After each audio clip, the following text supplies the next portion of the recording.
But either way, I saw that, and I would have pulled out my phone. I would have had to like pull over to the side of the freeway. It was freaking weird. And they were going in circles and shit. And that's what I saw. That's the reason I brought it up. And I know it's a hot topic for a lot of people. And some people are just going to say, no, it can't be that, only because of... Then they just bring up the argumentative rebuttal of, the government wouldn't do that to us. That can't be real. Here's the answer. And that seems to be what is happening. I didn't say any of that, by the way. No, I did not. I didn't point fingers. But aerosol injections intentionally for the poisoning or experimenting on human beings. Do you think our government's ever done that to U.S. citizens, Pfinky? They probably have, yeah.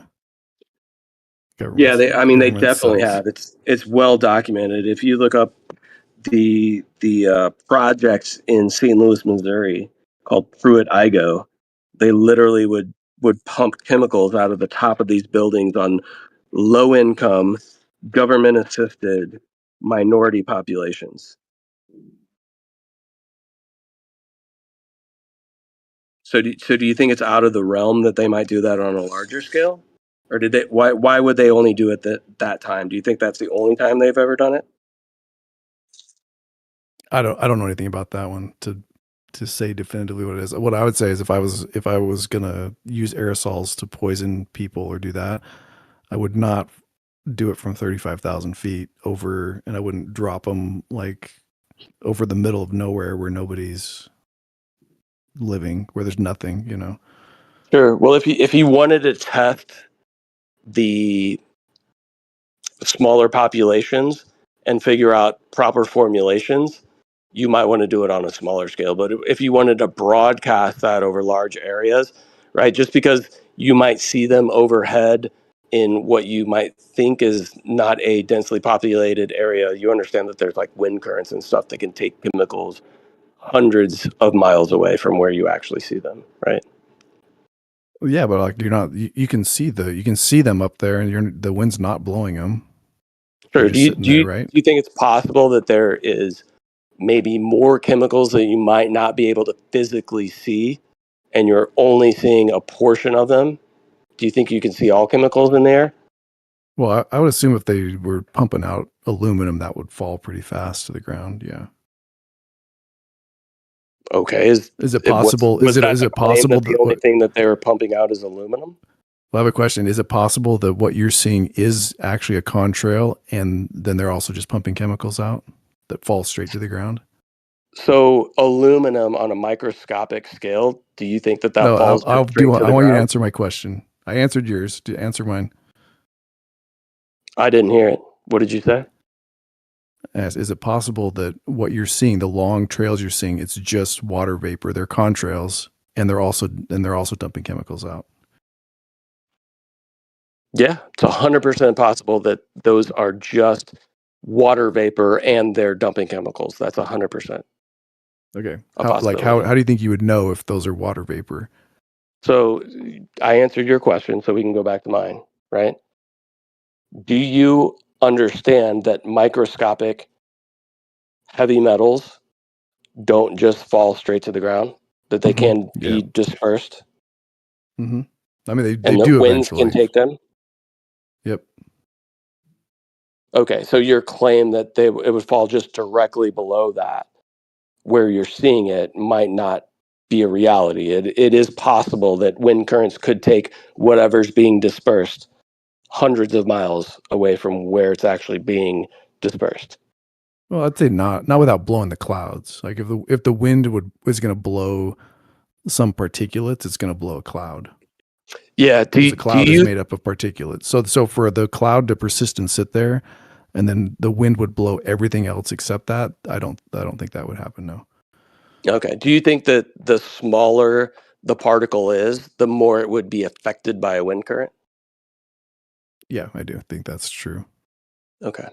So it is plausible that they might be dispersing not only chemicals that you can see, but maybe chemicals you couldn't see that might not Well, I'm just be saying hanging in what I one would say is specific also area. I would say that the smaller it is, the less it would be affected also by gravity. So the bigger it would be, the less it would be affected by wind, but also the faster it would fall. In other words, like the persistent cloud you're seeing is going to represent probably the very smallest scale and the most wind, the most susceptible to wind particles. That thing that you're seeing persistent in the sky. Oh, so you're saying the smallest particles are the most visible? No, that's not what I'm saying. That was kind of just what you were saying right there, right? That the Nope. smallest particles would be the ones that would hang in a cloud and would persist in one general area. No, I'm saying they'd be the most susceptible to wind, and they'd be the least susceptible to gravity, so they'd be the most likely to stay in the air. Right. Stay in the air, be affected by wind, and you probably wouldn't be able to see them. So they could be, right, dispersing chemicals that you can see, some that you can't see, and the ones that you can't see might actually wind up much further away. And even the ones that do persist, you don't see them come all the way down to the ground, right? Like eventually all that stuff, even if it is water vapor, is probably going to make its way to the ground. Or it could make its way into a cloud, and those clouds can compound upon one another, move across larger areas, and then dump those chemicals in the form of rain on specific areas. Would you agree to that? That's like they do weather modification to ensure that crops get water. So I think they know Yeah, what they're so doing. doing the Right? weather, I mean, then doing like a cloud seeding, if you can't control where, like if you cloud seed and then those clouds end up 800 miles away raining, in the middle of the desert, that's not a win. So I do think they're going to tend to do it in a place where they can sort of control where where they want the clouds to exist. Yeah, and I'm pretty sure with like 70 years of experience, they probably know exactly where to disperse them and where they're going to end up based on current wind patterns, high and low pressure systems, right? Like it's down to a science. We got a whole lot of stuff that's going to give us information about what's taking place in the atmosphere, right? I mean, that's an assumption, but what I would say is I go back to like when you don't see the actual trails aren't being blown. So if you're not seeing the trails getting blown, then I don't know why you'd be making the claim that other stuff would be getting blown.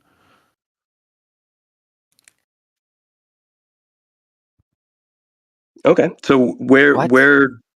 yeah, like It doesn't you make kind sense. It's of like on the both sides. trails become clouds, and you're saying the clouds don't move? Well, the argument Like is like that I'll gonna act explain. like The every other argument cloud. is that wind is going to blow these chemicals, right? Well, the clouds get blown too. Like if there's a wind, if there's high winds up there where the clouds are, then you're going to see the clouds get blown. Like you see clouds move. So saying like if you were saying, hey, the chemicals are going to be blown, even though they're being dumped over what looks like the middle of the ocean, they're going to get blown back over where the population is. If you're not seeing the clouds get blown that direction, I don't know why you'd be claiming that the chemicals are being blown that direction. That clouds do move; they don't just stay in one spot. I don't know. Yeah, no, I agree. Where And so do where you live. contrails. And if if you were looking up and you saw the contrails being blown over the city, then I would agree with you. I mean, if I was My dispersing other thought is chemicals in this, the upper like just a atmosphere, general with the idea. Like I think of like, okay, let's pretend I'm evil government. And I want to do this, right? So I did my building experiment in the slums. Like think about like if you have cologne, right? And you want to spray cologne on yourself, you probably spray it like a foot in front of you and you get some on you, right? And then you go out, maybe you spray it from like 5 feet above you, you get a little bit less on you. Now imagine if you went up and you sprayed cologne and you were a mile up in the air. Like how much of that cologne do you think is gonna hit you? yeah, you'd And almost like have to how have much like would you have to big do? billowy clouds of it, right? That you would have to disperse, and you would, if you wanted to make sure that millions of people smelled like the cologne that you were trying to spray, you'd probably go pretty high up. You'd probably make sure that what you're spraying is a significant amount, almost so much that you would probably be able to see that cologne come out in particulates that are visible to the eye, way more than just a small spritz that you have in your bathroom when you're getting ready to go on your date with some dude. But like, I would say that if I was going to try to disperse cologne to millions of people, I would probably do it in big billowy clouds high in the atmosphere.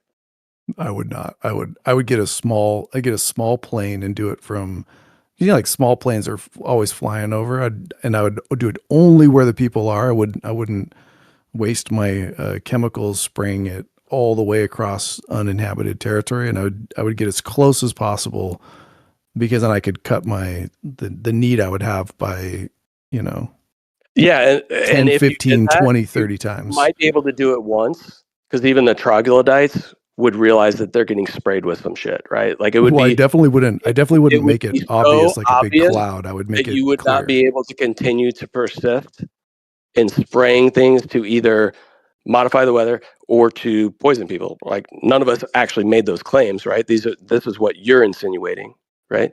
So if you were going to do these things and you didn't want people to know about it, you're telling me you would basically crop dust people?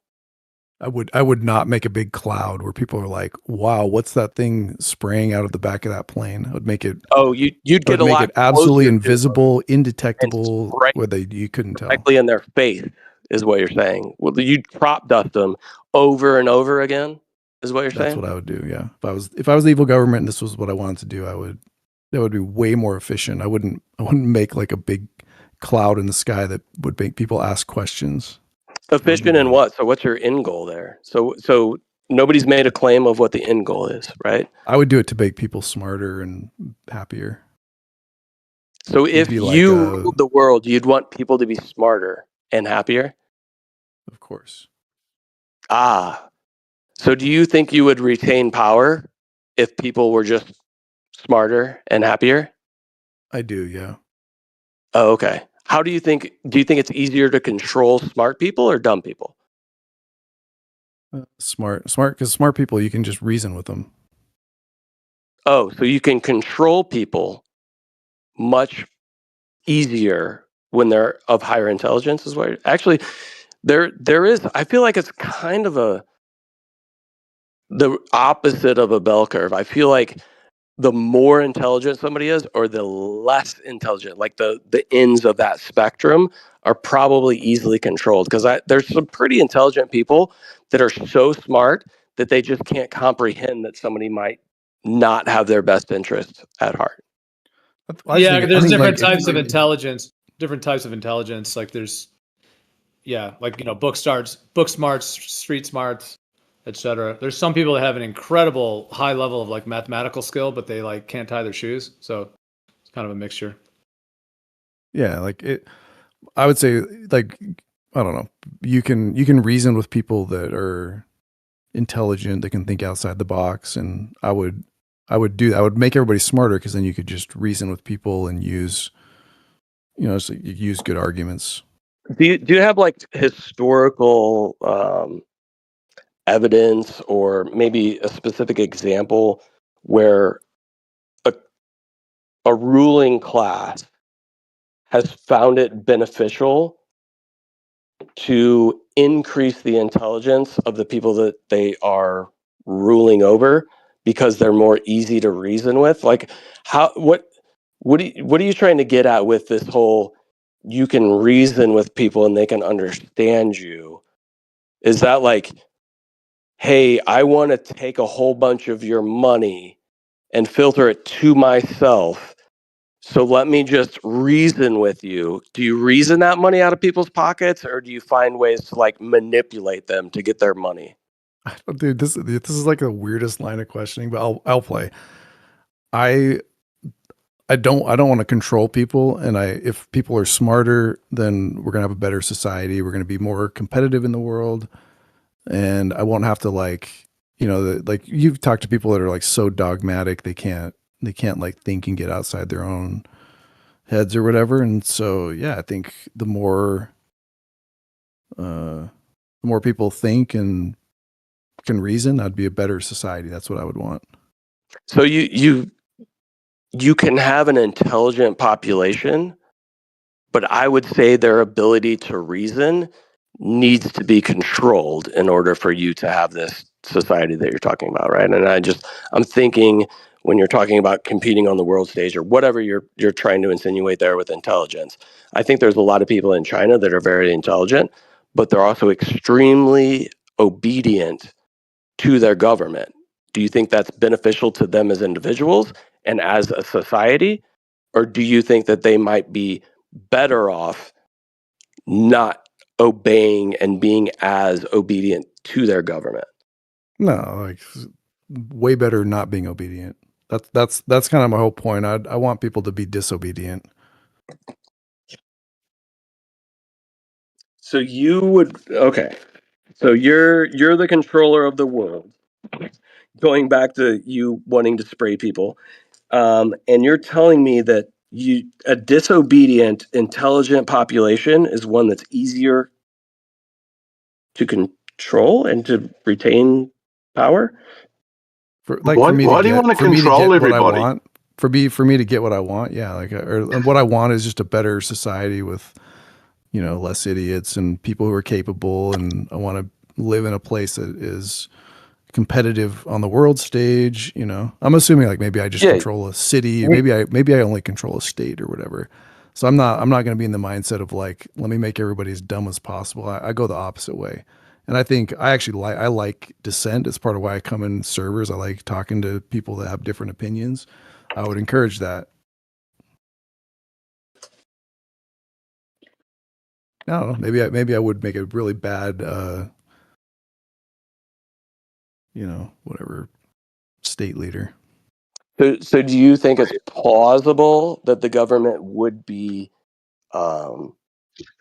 spraying a population with chemicals that would make them smarter? Do you think that's plausible? Do you think chemtrails might actually be increasing the intelligence of individuals? No, I think chemtrails are just contrails. I think it's just water vapor. Ah, okay. I don't think it's plausible. No. Yeah, I mean, you weren't asking me what was plausible. You were just asking me like what I would do.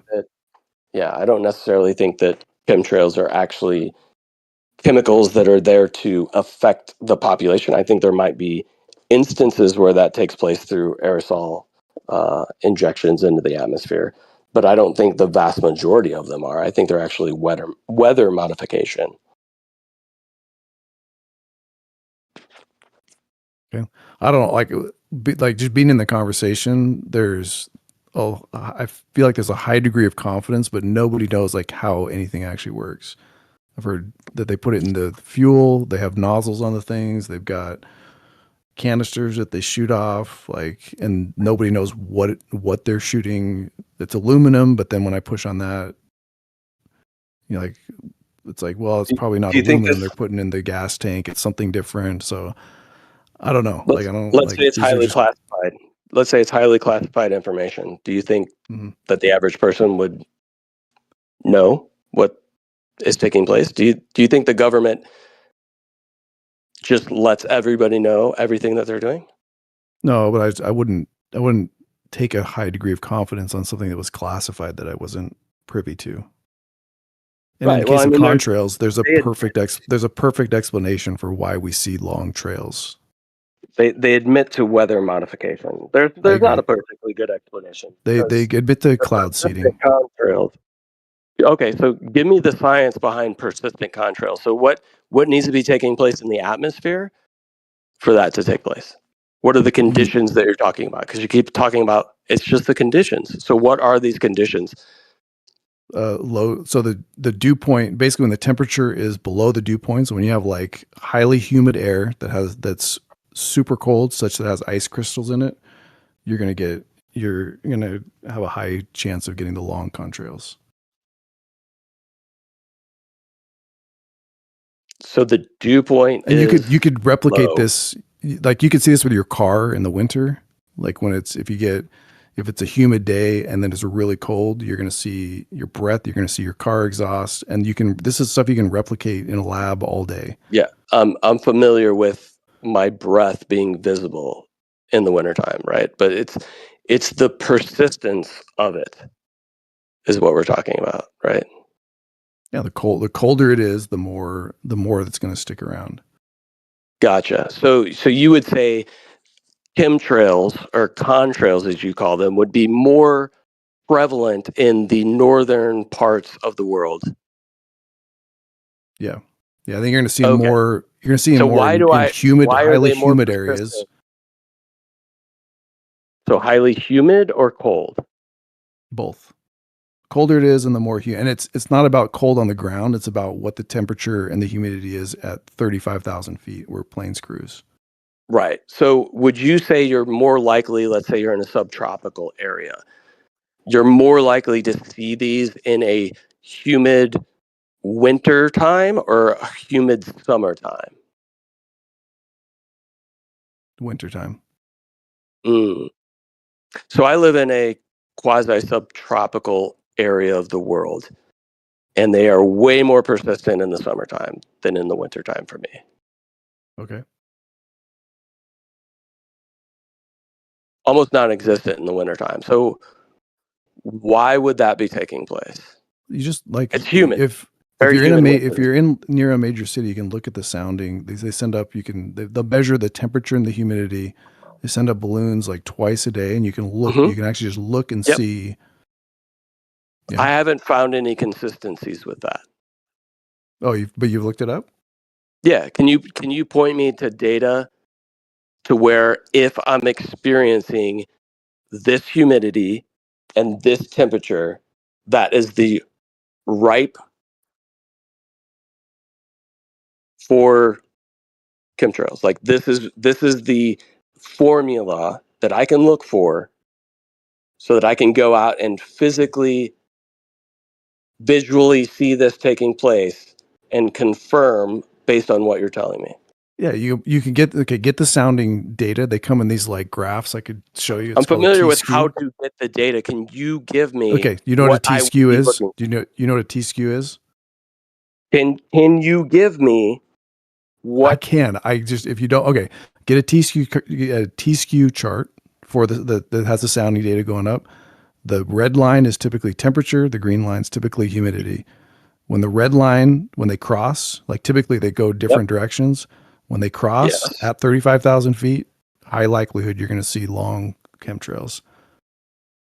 Cool. And also So when the red temp line is, like less than, I can't remember but it's when it gets below minus 40, I think, or something is the prime spot. And you can look it up. This is like mainstream.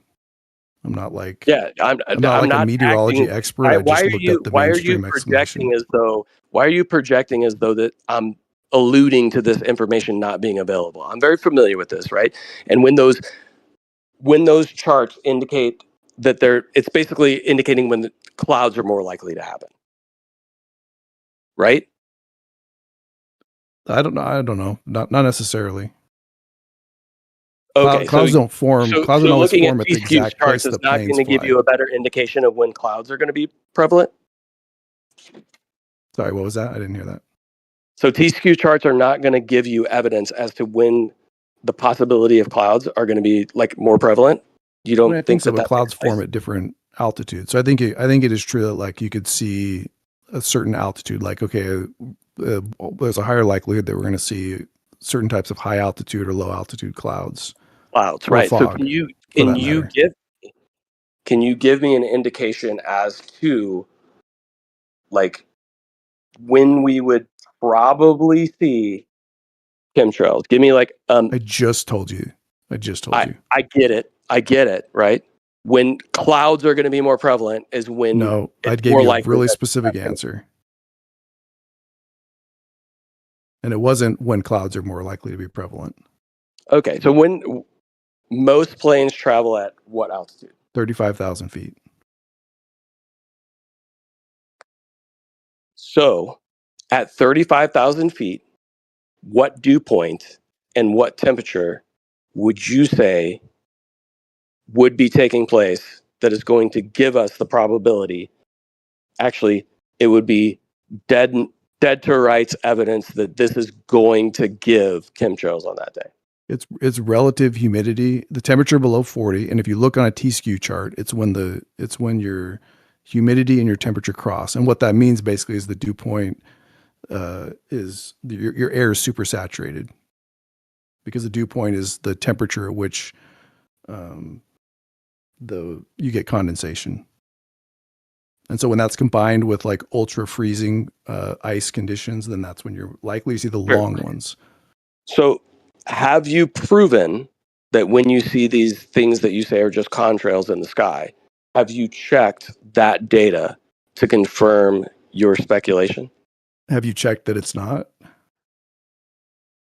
So you're asking me a question back to me that have you confirmed that it's not? So the answer to my question is no, you haven't. I was being facetious. I was being facetious, dude. So you're speculating. No, I'm giving you the mainstream answer, and it's not like, the thing is it's also a mainstream answer. Have you confirmed that, or do you just hold a religious belief that anything that the mainstream says or that the government tells you is correct? I believe this one. I believe that we understand condensation, we understand dew point, we understand the relationship with temperature and air saturation, such to know that like what's going to cause cloud formation. Yeah, I do. I've made clouds. I would agree. In Boy Scouts, I made the cloud, like did the let them hatch and did the whole thing. Yeah, cloud formation, I would agree with. That's what I talked about earlier. That's why I said T-skew charts are going to tell you when clouds are more likely to form. And you're like, no, that's not necessarily what it's saying. So we're talking about the contrails that persist. So what you're saying is that when it's more likely that clouds are going to take place, that's when it's guaranteed that we are going to see these contrails, right? At 35,000 feet. That's your claim. Mm-hmm. Can you give me evidence to that, where you've gone out and you've physically seen this take place, you've checked the charts, and then every time, excuse me. No, but if you give me your city, I'll check your city. I'll check your city every day for a year. And multiple times when this takes place, you've confirmed that it's always going to be when these conditions are taking place. Have you done that? No, I haven't. I haven't done it for every location, every condition, every whatever. I never said that you had to do it for every location. What do I need to do? What do I need to do to satisfy? I'm just asking you if you've done any of that, or if you just read an explanation on the internet and taken it as fact. Well, I mean, like I've made clouds before. I did it when I was in Cub Scouts, and so I do know. I learned a little bit about the way condensation works. And this is just basic condensation laws applied to the atmosphere, and we measure the conditions up there. So I don't like, yes, I absolutely believe it. If you want to give me your city, I'm at a disadvantage because we don't, like, I never see contrails here, but I mean, I guess we know Andrew lives in Northern California, so we can start checking the NoCal. Hey, real quick, Napalm, I'd love to hear you go back and forth with Pfinky on actual flat Earth versus globe Earth thing. I don't know how long you guys have been talking. There's one other. There's a third option. I got to run. Third option. Way past. Just real quick, there's a third option that I looked when I looked into this about the contrails versus chemtrail thing, which might be from what I read from this guy. It was just a comment that he was making. It made a lot of sense. He said, "Yeah, they've been putting shit into the air for a long time, but what they put into the air, you don't see." And what they're doing with the chemtrail thing is it's a psyop, right? It's a psyop possibly for us to take the bait, because they can make shit come out of the back of a plane through all kinds of means. Like they can write letters in the sky for all, however they want. They don't have to have it be a certain temperature to be able to write something in the sky for somebody that bought his lover a Valentine's gift or whatever, right? So the thing is they're doing it to whatever degree, whether it's cloud seeding or whether it's poisoning us. I don't know if that'd be the most efficient way to poison us, but it's definitely weather control. But it could be similar to what they're doing with what they seem to have done with directed energy weapons, because they can use directed energy weapons, but it doesn't cause a beam to show up that everybody can see that is like beaming down this directed energy weapon and leveling paradise, wherever. That's not the way it works, but they make it seem like that's what you should see if that happens, and then if you don't see the beam in the sky, then it's not happening. Just kind of like the reverse psychology of it.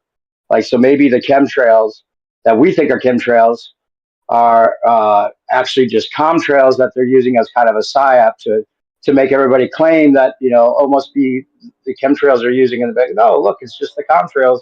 And then that seems like you're crazy for even claiming that, even though they're doing it, but you really can't see it when they do it. Whatever they're doing, that's a possibility. It's and definitely with the directed energy weapons, you don't see this green beam going down to hit a house. They just have a way of doing it. It's not at all visible, which would make a lot more sense if they're doing something that's criminal.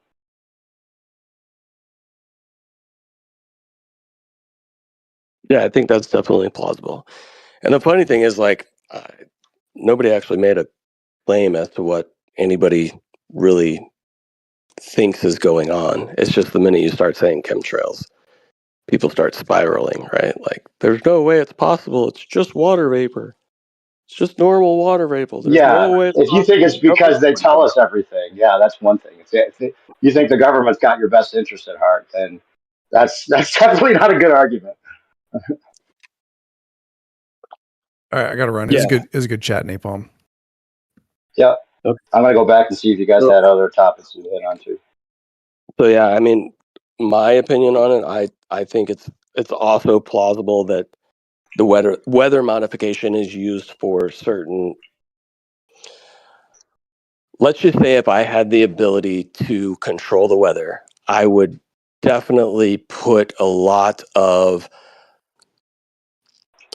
money into the stock market based on commodities, knowing that I can create a drought or I can create floods. Oh yeah. And I can control the amount of crops that are going to hit the market, and I know what's going to take place. I could make a ton of money controlling the weather. Yeah, especially if you're invested in FEMA and you can create a hurricane or whatever, Yeah, that's definitely. Yep. It definitely seems like they have that within their power to do. Yeah, like if you know that 2 planes are going to crash into towers in New York, you can certainly put shorts on the plane. Yeah, so 600% raise on that is documented. There's no denying that. Well, some people choose to like stick their fingers in their ears and close their eyes and just say la la la la la when the evidence is out there. But is what it is. Right. It sucks because I don't know what you mean. The thing is if you figure out that that's what they're doing, then it's so amazingly deceptively useful. I mean, like the whole 9/11 truth movement, I think, was controlled opposition. Now that we look back on it, it was just a narrative against a narrative that they planned with the conspiracy itself. So can I add to that? I think the flat Earth movement was controlled from the beginning. I agree. On the level is a Masonic phrase. It's a Masonic catchphrase. And the sign that they give where they put their hand across their chest, that is the sign of the entered apprentice, the first level of Freemasonry. From the very beginning, it's been a Masonic enterprise. So we are amongst Masons. And that works so well, because people realize, people realize that or see that it was controlled from the start, or there's some people that are suspect within it that are leading it or whatever. Then they can have like a reason to think, oh, it's flat Earth overall is a psyop. No, the Earth is flat and stationary. Obviously, that's the true part. But the movement, at least the controlled part of it, not the organic part of it, has definitely had some hands in it, for whatever reason. So that's how it works. It makes people write it off altogether if they think there's people in it that are also controlled. Yeah, a grassroots movement is always going to be co-opted by government agents. Just always is going to take place. You would be stupid not to if you were the controllers, right? And it takes place. It's obvious. I still think the only thing that makes sense is they haven't like tried to fully kill it. Like TFE wasn't trying to kill it; they just gave us another data point. You know, it doesn't mean that the Earth is a globe because of the 24-hour sun in the south, but it leads us to another data point that maybe two poles have to work on a flat Earth, and maybe they are eventually going to tell us it's flat, in quotes, that they reveal it for their own new world order paradigm shift, outer ponder, ancient ancestor alien invasion controller type thing going on. I still think that's the only thing that would make sense, because otherwise they would have made like a school shooter a flat earther or something very like damning along the way. And they haven't done that. They just have 1 foot on the brake and 1 foot on the pedal, you know, this whole Dave, time. do you think it's plausible that the idea or concept of outer ponders is the whole intent for the co-opting of the movement, so that when the alien invasion or whatever you want to say takes place, right, that Just the their version people of who it. would be opposed to it Yeah. would say that, you know, either this is fake or it is outer ponders? Well, that's the thing. I don't think that whatever they do is going to be the real outer ponders. It's going to be their fake version of the outer ponders based on revealing the truth of the flat Earth. You know, because that's the first thing that I thought of when I was like, oh, well, if it's flat, then that means there's other civilizations, more land. It's one of the first things that came to my mind. And also the same psychology of, you know, we can't be the only planet with life on it. There's got to be other ponds in the same way, you know, the psychology of that. Like, we can't be the only little piece of flat land in existence. That makes no sense. But what if that is the actual reality? Who knows, right? We'll never know. There's four right? corners. Even if they give us the fake outer ponders, maybe we don't know that there's actually outer ponds. Maybe there aren't outer ponds. If I had to put my money on it, I would say there are. Yeah, I think at some point we, quote unquote, we will realize, we'll understand the nature of this reality. But at that point, we'll be in such a different form that we don't even care about understanding the nature of reality in the way that we are trying to figure it out while we're here, if that makes sense. Well, yeah, and the virtual reality and the tech that comes along with it is perfect timing. Not only can you fake the outer ponders and all that, but if if everyone's just like, oh shit, our reality is completely fake, or the globe is completely fake, or, you know, this reality is not as real even as the virtual reality, it's just as real. Might as well just be in a virtual reality, because, you know, now it's like we're trapped in a cage. I can understand them justifying it if the truth is that we have a firmament that is literally like a dome that we can't get past. If that is the truth, then maybe they could justify it. Like, we didn't want you to feel like a rat in a cage or whatever, so we gave you the space fantasy, because it's better not to tell you there is no more land rather than say there is, but we have a treaty with the outer ponders, you can't go there. Or there's a lot more land within this pond even, you know. It could just be that they do the resets on some parts of the land, and then they go to the other part of the land, and it's just been paradise for however long they can live.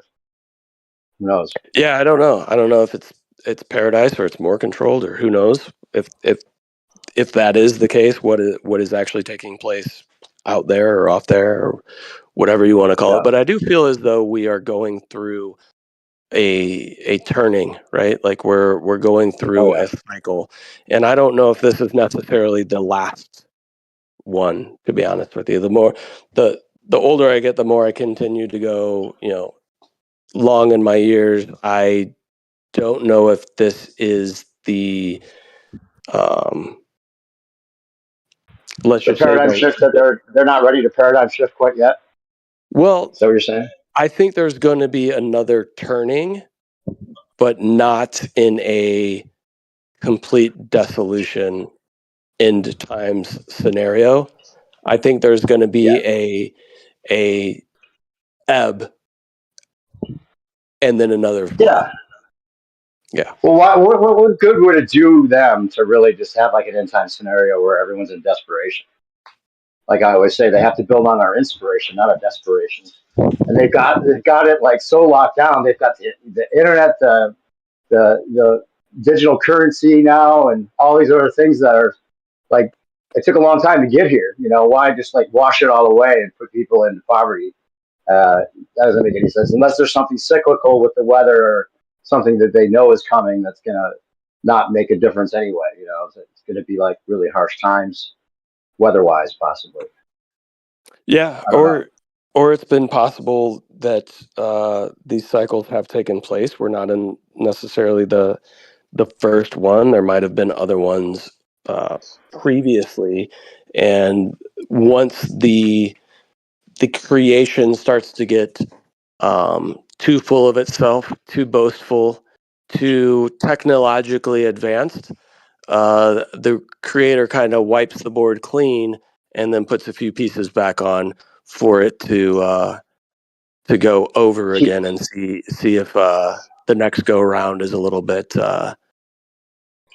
keep the tech for themselves and then put us back into like Stone Age, like they did probably many times already.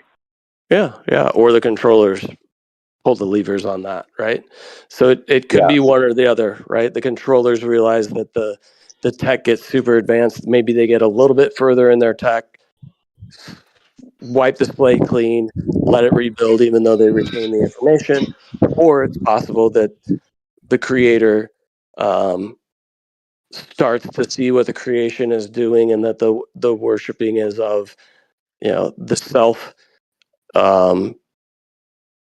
in so much as it gets to a point to where the creator restarts it, flips it, or we're in the last turning and there is a complete dissolution of this reality and a new kingdom that comes in. Yeah, and if something catastrophic happens, we'll never even know exactly who it was or how it was that came about. You can interpret it as the creator or them or, you know, some kind of natural force. Just let everybody have their own interpretation or whatever. Even if it's outer bounders, you could just interpret it as space aliens if they don't want to say exactly what it is. Who knows? But there's an ice age possibly that we just had too. That have you watched that Sayorsa video yet? That epic uh, self-made film that this guy did recently. It's called Sayorsa, No, and he talked about there was a mini ice age not that long ago, and the mini ice age like reduced the population in most countries like 90%. And they're not telling us about that, like the Ming Dynasty went away because of that. Like all these like population reductions that can be found if you he said he had to trick the AI to get the real information. But you can just Dave, look it up. Do you think it's possible that, like we were talking about previously, the slow incremental changing of the weather could create these events, right? And if you're doing that, you know how to best prepare for it, all that kind of stuff, and then you can actually create. Maybe it was possible that there was a creation of that ice age with technology. Yeah, right. Yeah, that's possible as well. With whatever. We live in a society where everybody wants instantaneous gratification, right? So the slow decades project of slowly moving the needle on changing the weather is never going to be noticed because it's generational, right? If it's a generational map, it's never going to be noticed. People can barely understand anything past a 15-second blurb on a TikTok video, right? That's the extent of our attention spans these days. So it's much easier to manipulate people when they have such a short attention span that they can't see the macrocosm of what's going on when you can barely even focus on the microcosm. But it's always good talking with you, bro. But I do have to get to bed. I got to be in the office in like 5 hours. For sure. I just jumped on for a second. And then there's some videos I sent you. I don't know if you ever got them, but I'll send you the Sayorsa video too that I was talking about. Later, Napalm. Send me those videos too. You get a chance. What's that? I'm not on here as much anymore, but shoot them my way. And I've just been super busy with life and a million other things, but I'll try to take a look at them. But yeah, I want to talk to you about what you think is going to happen with the petrodollar and all that too at some point. Seems like it's pretty clear. The economic shift that's taking place. Yeah, seems like they're going to get the whole thing is about the petrodollar. Actually, there's another video that it was called Project Sandman. I'll send you those videos, or I'll put them in the chat too for everybody. Yeah, it's a shakeup in the world currency. I don't know. I think I've been saying that till I'm blue in the face for the past few years, but it seems like it's continuing to move forward in its progress. So yeah, the whole Iran thing and all of this is like the world leaders actually agreeing to create the catastrophe that makes people have a choice between desperation and digital currency, possibly. yeah, Here's and another one for you guys, if you want. they have everybody focused on this president bad, these people good, as opposed to the larger Exactly. picture. So Yeah, but anyways, man, they have to have somebody to blame. All right, brother, take care. Yeah, you too, man. Cheers, guys. Later. Cheers. Here's the next one. I think this is going to be a complete nothing burger situation, but according to multiple sources like space.com and NASA and blah blah blah, all this bullshit, we're going to have a polar shift sometime in August, I think, where we're going to experience zero gravity, I think, for about 6 seconds. Nah, dude, that's not. None of that's legit. No, that's what they're. I know it's not going to happen. That was like that was like a freaking propaganda campaign. I don't know if it was legit, dude. That's definitely like the Babylon Bee type of stuff. No, it was on NASA's website, unless it got hacked or something.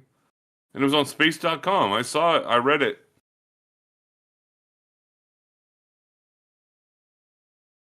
I mean, if it's not, I think it was like a theoretical, yeah. It was like a theoretical possibility that if there was a polar shift, that maybe there would be like this couple seconds of zero G's. But why would they think it's going to happen in August? I don't know. I can't remember all the. It's not going to happen. Just put it that way. But I'm not the one that came up with it. So I'm just saying that they gave pretty specific date that we're going to have a polar shift that happens, which is going to take around 6 seconds. Or 6 or 7 seconds, something like that. It's not going to fucking happen. I don't know. It's the amount of nonsense that people can be fed nowadays. Like, oh my god, I have to staple my shoes to the floor. I gotta be ready for this. No, I heard about it. They said it was 7 seconds. Oh, is it 7 seconds? Okay.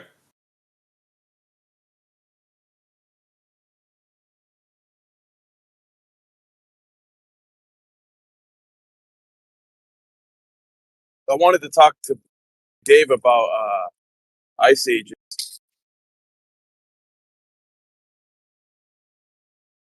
And these time scales and like the thing is, bro, like there were like many ice ages. Like there was one documented case where they like part of the earth did not experience the summer, dude. Like there was no summer that year. It was just winter for a whole year. Because of there's so much like cataclysmic activity, volcanic eruptions pumping ash into the atmosphere and like fine particulates that it caused like a nuclear winter where the people starved to death. They didn't have a harvest that year. So not only did you have people freezing to death, there was no harvest. The crops failed. And then not only did you not have a harvest, bro, you couldn't grow any. So for like 2 years straight, they didn't have food.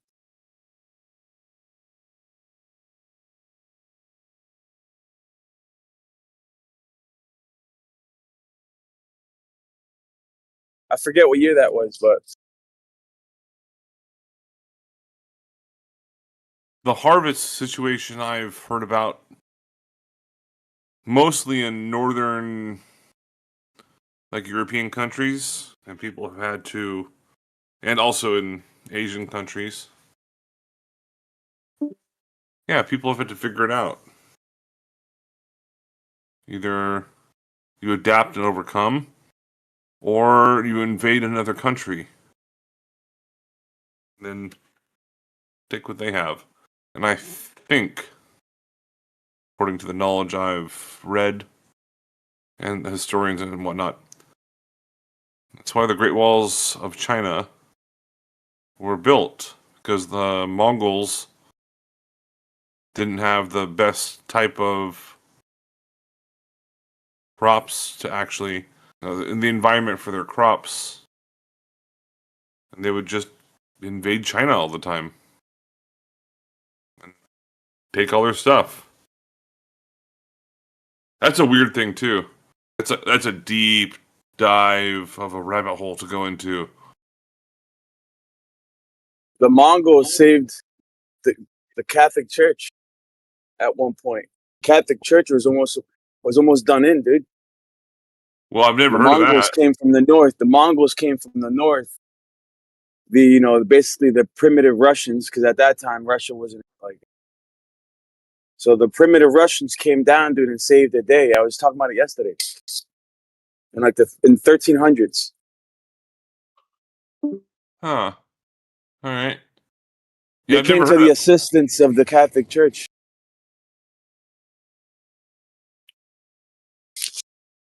Wait, why were the Catholics over in Mongolia and China, though?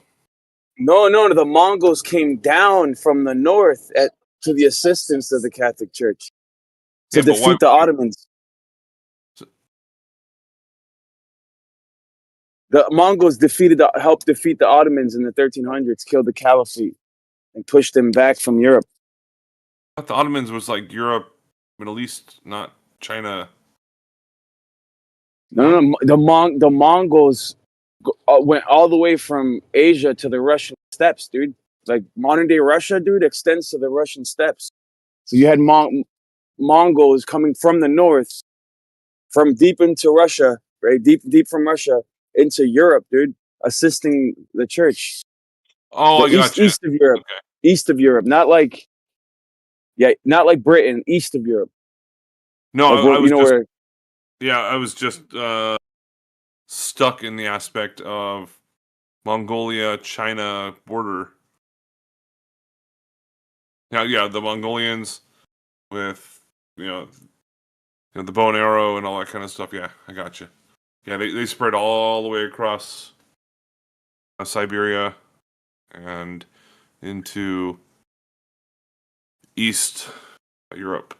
Yeah, the biggest conquest as far as we know, aside from Alexander the Great, which was like second in line, as far as I know.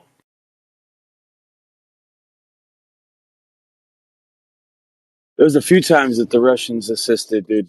When it was very bleak and there was no hope, the Russians came through. In history, multiple times.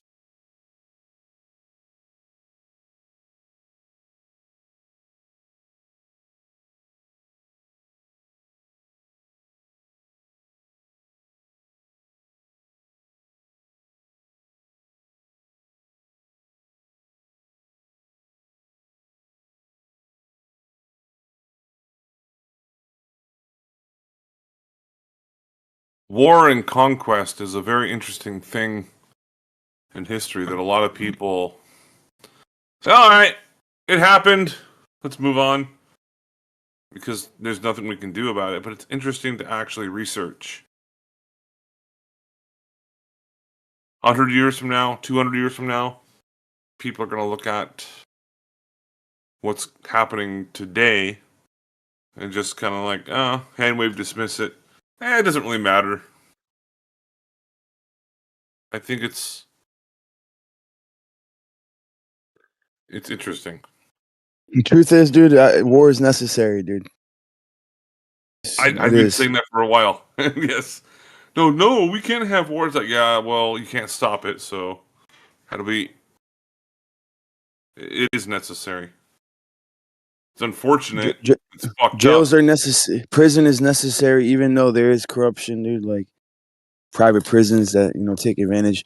You need a justice system. We need due process. We need a court of law. We need laws. We need law enforcers, we need prisons, we need all these things are like a necessity, bro. Like obviously I would like reality to be a utopia where we don't need none of that stuff, where we don't need death, where we don't need war. But we don't live in a utopia, dude. This isn't Disneyland. And just ignoring your problems, right? Just like pretending the problems don't exist doesn't solve them. People just want to pretend like, oh, you know, if we just ignore them, if we don't intervene, if we just become pacifists and just ignore the problems, that they'll go away. I totally agree. And this is actually a topic I brought up not too long ago. People say, well, can we get rid of war?